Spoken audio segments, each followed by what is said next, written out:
নমস্কার, আমার রান্নাঘর চ্যানেলের পক্ষ থেকে আমি কাকলি দে আপনাদের স্বাগত জানাই। আজ আমি তেঁতুলের আচার তৈরি করব। এই তেঁতুলের আচার খুব সহজেই বাড়িতে তৈরি করা যায়।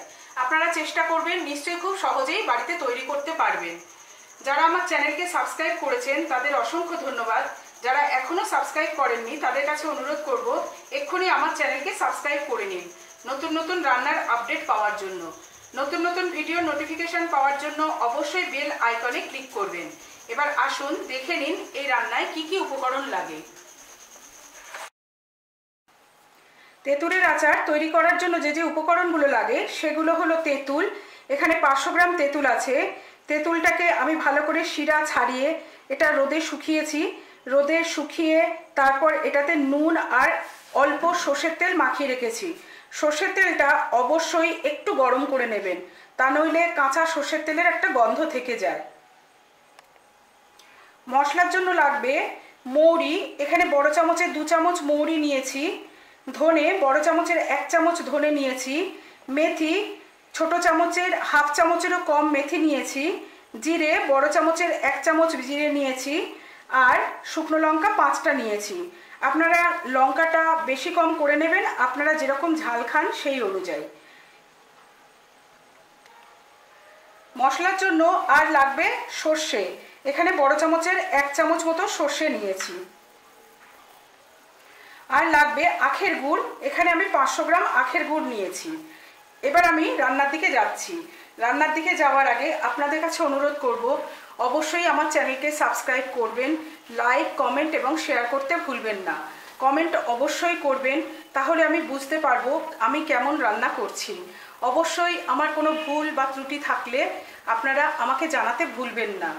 এবার আমি রান্নার দিকে যাচ্ছি। প্রথমে মশলাটা আমি তৈরি করে নেব। মশলাটা তৈরি করার জন্য এক এক করে সব মশলাগুলো আমি এর মধ্যে দিয়ে দেব। প্রথমে শুকনো লঙ্কা দিলাম, জিরে দিলাম, মেথি দিলাম, ধনে দিলাম আর জিরে সব একসাথে দিয়ে দিলাম। এবার আমি সর্ষেটাও দিয়ে দিলাম। এবার গ্যাস ওভেনের ফ্লেমটা আমি কমিয়ে নেব, নিয়ে এটা আস্তে আস্তে সামান্য পরিমাণে রোস্ট করব। রোস্ট করার সময় এটা খেয়াল রাখবেন যেন মশলাগুলো পুড়ে না যায়। মশলাটা আমার রোস্ট করা হয়ে গেছে। এবার এটা আমি নামিয়ে নেব আর এটা একটা মিক্সিতে গুঁড়ো করে নেব।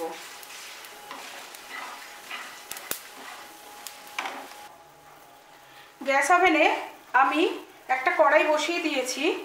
এবার আমি এর মধ্যে এই আখের গুড়টা দিয়ে দেব।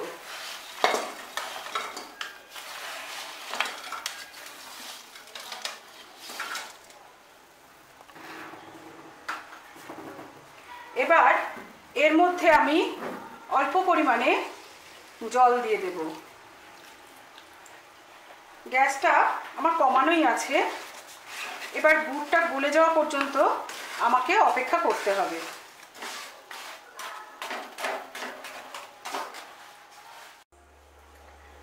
গুড়টা দেখুন পুরো গলে গেছে। এবার এর মধ্যে আমি তেঁতুলগুলো দিয়ে দেব। তেঁতুলগুলো আমি এরকম গোটা গোটাই রাখবো।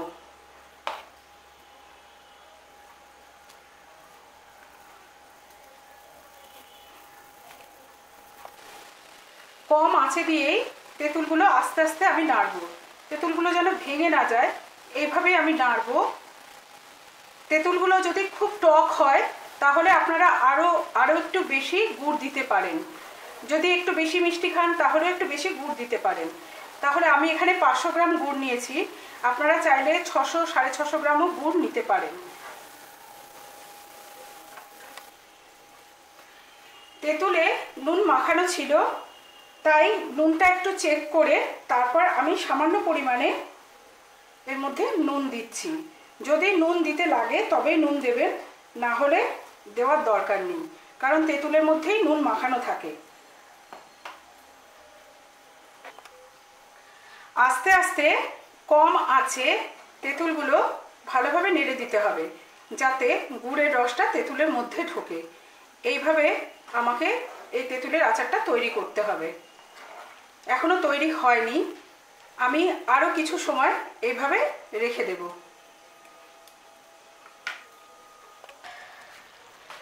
দেখুন তৈরি হয়ে গেছে তেঁতুলের আচার, কারণ এর থেকে বেশি ঘন আমি করব না গুড়টা।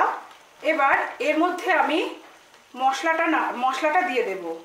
গ্যাস ওভেন অফ করে দিলাম। এবার আমি মশলাটা দিয়ে দেব।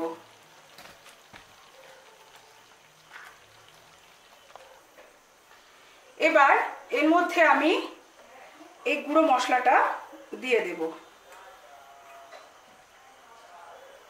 মশলাটা অবশ্যই আমাদের নিজেদের স্বাদ অনুযায়ী দেব,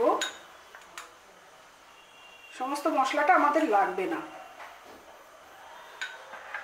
এবার সবগুলো একসাথে মিশিয়ে নিয়ে আমি একটা ঢাকা দিয়ে দেব।